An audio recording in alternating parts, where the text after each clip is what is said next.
En nuestros anteriores encuentros hemos hablado de la importancia de un propósito. El propósito está unido a entender que el compromiso de la empresa familiar es diferenciar los ámbitos familia, empresa, propiedad, con un claro propósito y un acuerdo de voluntades. En ese sentido, hay que tener una total claridad en la misión, en las metas, en los métodos y en los medios. Medios que permitan que nuestras organizaciones y nuestras familias sean miradas y analizadas por todos los lados. Y hay una palabra que se debe convertir en una norma de vida, y es la transparencia. ¿Cuáles son entonces los retos de la empresa familiar? Primero, planear, pero no planear solamente el día a día, sino con una visión estratégica, entendiendo que el largo plazo ha cambiado. Yo hablaba con mis compañeros de universidad y nos reíamos cuando nos hablaban nuestros docentes de planes decadales y quinquenales de desarrollo. Hoy tal vez nadie tendría la audacia de hablar con esas instancias, pero sí tener una visión estratégica que permita definir el rumbo de la organización, definir estrategias adecuadas. La adopción de uno de los puntos que más nos ocupará, que es del protocolo de familia. El protocolo de familia no se complique, es nada diferente a tener un acuerdo de voluntades que permita diferenciar los ámbitos que ya hemos hablado, tener claramente el tema empresa, el tema familia y el tema propiedad. Definición de esos ámbitos, planeación oportuna de un empalme generacional, que no nos cojan sin saber cómo va a ser el mañana de nuestra organización, una estructura societaria adecuada. Y acépteme una broma, a veces nos dedicamos a bajar estatutos del internet cuando no entendemos que el protocolo y los estatutos de una organización son la huella digital, lo que me diferencia a mí de otra organización, lo que me diferencia de otra empresa. Planificación de recursos financieros, una estructura jurídica que blinde el futuro. Puede que no existan blindajes al 100%, pero que sí tapemos los huequitos que pueden generar que en un minuto se pierda lo que se hizo en toda una vida. Un desarrollo familiar y una unidad familiar, y un desarrollo empresarial y una unidad familiar. Hablábamos de paradigmas y ustedes van a escuchar unas frases que con seguridad algunas veces las han y las hemos dicho. Las ideas del Padre no se discuten, las ideas del Padre sí se discuten, con respeto, con argumentos, con razón de ser, con posibilidad de análisis, en el lugar que es y en el momento que es. La familia siempre está primero como familia, pero hay que entender que si en la familia no hay miembros con las competencias adecuadas para unas nuevas funciones, la vamos a buscar más allá de las fronteras de la familia. Hay que beneficiar a uno de los nuestros. No, hay que beneficiarlos a todos con equidad, como resultado de un proceso claro y de un trabajo consciente. En puestos claves, siempre uno de la familia. Pues la pregunta es, ¿ese uno de la familia tiene las competencias para ese puesto clave? No, si no los tiene, el bien general de la organización y la unión familiar es más importante que favorecer una sola persona. Es mejor trabajar con la familia en familia. Los problemas quedan y se resuelven dentro de la familia. Miren que yo no me canso de ver esas expresiones que permiten, si uno las analiza, poner un semáforo a las dificultades que terminan con historias de vida de organizaciones exitosas. La profesionalización es un sistema de vida del binomio. Es una necesidad que consolida el propósito de la empresa familiar. No asocian, amigos, profesionalización con exceso de cartones, pero sí con la búsqueda permanente de conocimiento, de métodos, de sistemas, de nuevas cosas por hacer. Es indispensable la aceptación del cambio continuo y la sensibilidad y respeto para aceptar las diferencias. Sé que soy reiterativo en esto, pero es que se ha convertido en algo complejo pensar diferente, y esa complejidad del pensamiento diferente impide que veamos todo lo que puede aportar. El reto es superar las situaciones de comunicación, capacidad de escuchar, los conflictos emocionales, los rencores y sentimientos del pasado entre los integrantes de la familia. Conozco familias 40 años que ya no agregan absolutamente ningún valor, y que es el momento de hacer un alto fundamental en el camino y de buscar nuevas rutas y elementos que fortalezcan. Fortalecer el trabajo en equipo y la solución de las situaciones, y destruir la certeza de intereses particulares y abordar un viaje sin regreso a la nave de la sinergia y la clara visión de futuro. Cuando hablamos de sinergia, la mejor definición es entender que 1 más 1 no es 2, sino que 1 más 1 es 3, pero a veces cada uno parece coger una propia ruta, olvidando el propósito y la razón de ser de la organización. Muy importante que ustedes y yo hagamos altos en el camino y nos hagamos preguntas que conjuntamente las iremos resolviendo. La empresa familiar tiene un gobierno corporativo, una junta directiva con algunos miembros externos e independientes. No es, ay, no la tenemos. Ay, es que hay que empezar un proceso de formalización sin perder esencia. La empresa familiar ha desarrollado un plan estratégico. No, a mí no me vengan con esas teorías y en esas academias. ¿Cuántas veces hemos oído esa respuesta? La estructura de la empresa familiar responde al propósito del binomio familia-empresa. Posee una estructura salarial acorde con el mercado, o simplemente es desde el ojímetro, desde el bolígrafo con el cual lo establecemos. Tenemos un sistema de evaluación objetivo, sistemático y respetuoso de nuestros colaboradores. Nuestra familia aceptaría que los integrantes externos, aceptaría integrantes externos en la junta directiva, nombre un nuevo gerente en un proceso de sucesión o empalme.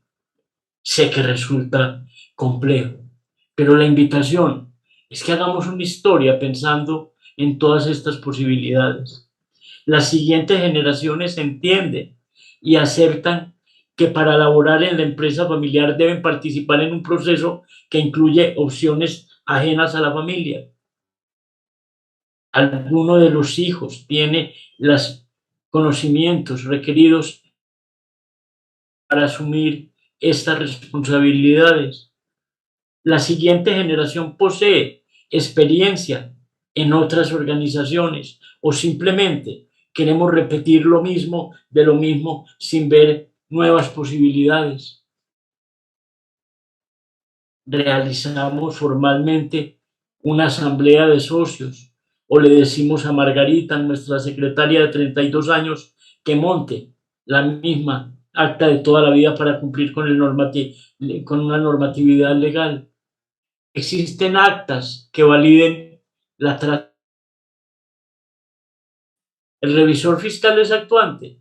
Sí que hablaremos sobre ese tema, y es valiosísimo hablar del concepto de la revisoría fiscal, que va más allá, mucho más allá de un requerimiento legal. Contamos con un blindaje patrimonial. Los estatutos no son un genérico y están actualizados. Tienes una familia, o a través del tiempo has tenido otro tipo de situaciones que hay que verbalizar y que no puedes ocultar y no debes ocultar. La familia está unida o nos une simplemente las cosas y estamos cerquita de una bomba de tiempo. Se tiene un proyecto de vida después de dejar la empresa. Seres humanos que lo único que saben a veces es trabajar, trabajar y trabajar. La relación y comunicación con su pareja es sólida. Si usted no está hoy, su pareja, hablo hombre o mujer, sabe cuál es la realidad de la organización o la tomarán por sorpresa y la podrán manipular en las decisiones. ¿Qué opina de la siguiente afirmación? No se justifica ser empresa a costa de familia. Pensemos eso, porque es vital. Porque es que existen temas que en toda empresa familiar son determinantes. Una de las claves para que las organizaciones perduren y se desarrollan radican en la claridad del propósito, la definición del gobierno corporativo operante y una sólida plataforma de valores. Permítame, le repito esto: claridad en el propósito, definición de un gobierno corporativo que ampliaremos totalmente el concepto y no asocien gobierno corporativo con grandes organizaciones. Se puede establecer a la medida de cada organización y una sólida plataforma de valores. Los valores no son negociables. La honestidad no es negociable, la verdad no es negociable y la transparencia no es negociable.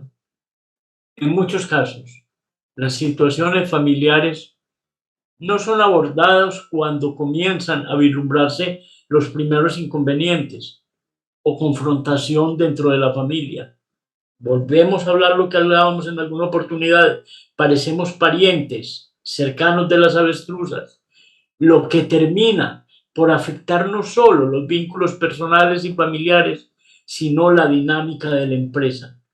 Repito, mis éxitos pasados no garantizan mis éxitos futuros. Estamos en un mundo cambiante que genera retos, pero también genera grandes posibilidades y grandes oportunidades.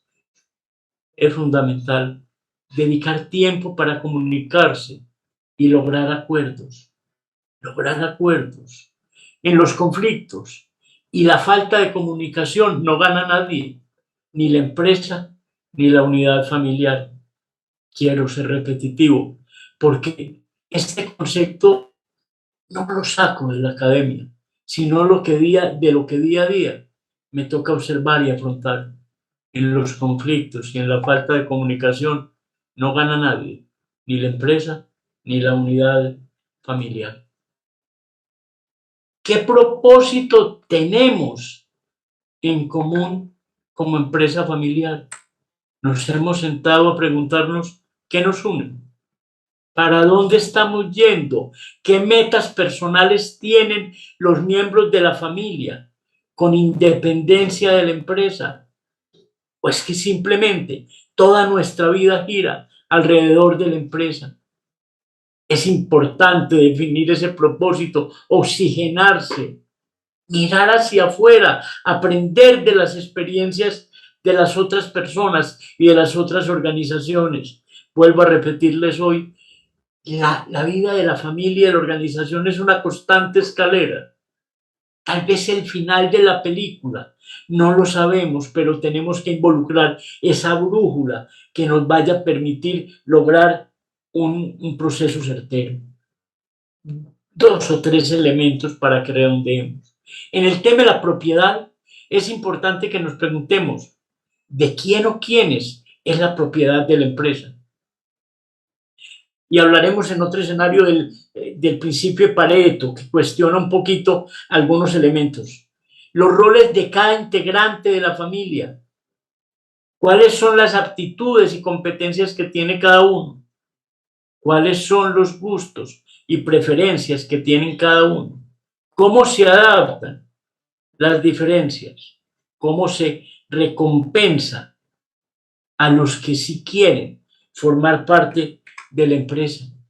En el tema de comunicación, ¿qué mecanismos vamos a tener en cuenta para que la comunicación sobre temas de la empresa sea lo más fluida posible y en horarios laborales. Muchas veces las actividades familiares se vuelven fatigantes porque se van a celebrar un día de la madre, del padre, un cumpleaños y se sigue hablando sobre los temas de la empresa, separar ámbitos, hacia dónde estamos, hacia dónde podemos hablar temas laborales, en qué momento, cómo vamos a tratar de que los temas y los aspectos emocionales del día a día no afecten las relaciones. Es que se puede sentir, pero en la medida que eso se hable adecuadamente y se visualice, pues las cosas van a funcionar mejor. ¿Cómo se toman las decisiones? ¿Quiénes toman esas decisiones? ¿Y cuáles órganos generan las decisiones? Importante que tengamos claro y lo profundizaremos, cómo incorporar los familiares. Hay un concepto que a mí me parece fascinante. Nunca vincules una persona que no pueda retirar, en cualquier orden. Nunca vincules, y después con ejemplos coloquiales los miraremos. ¿Cómo se decide una incorporación de un familiar a la empresa? ¿Qué se considera para que ingrese y sea parte? ¿Cómo es el empalme de poder y la toma de decisiones? ¿Cuál es el mecanismo de empalme del poder? ¿Qué planes se tienen? Y en el tema de desarrollo, ¿hacia dónde se quiere crecer? Pero diferenciar claramente el concepto, crecimiento y desarrollo. Son cosas diferentes y ya lo miraremos. ¿Qué significa crecer para nosotros? ¿Qué queremos como familia? Incorporaciones externas a la familia. ¿Cómo? ¿Cuáles? ¿Con qué valores? ¿Cuáles son esos valores fundamentales? Señores, creo que es totalmente definitivo que entendamos que la familia es una fuente de ideas y de unidad, que la empresa es una generadora de desarrollo. Y terminamos nuestro encuentro del día de hoy ratificando la importancia de desarrollar empresa y consolidar unidad familiar.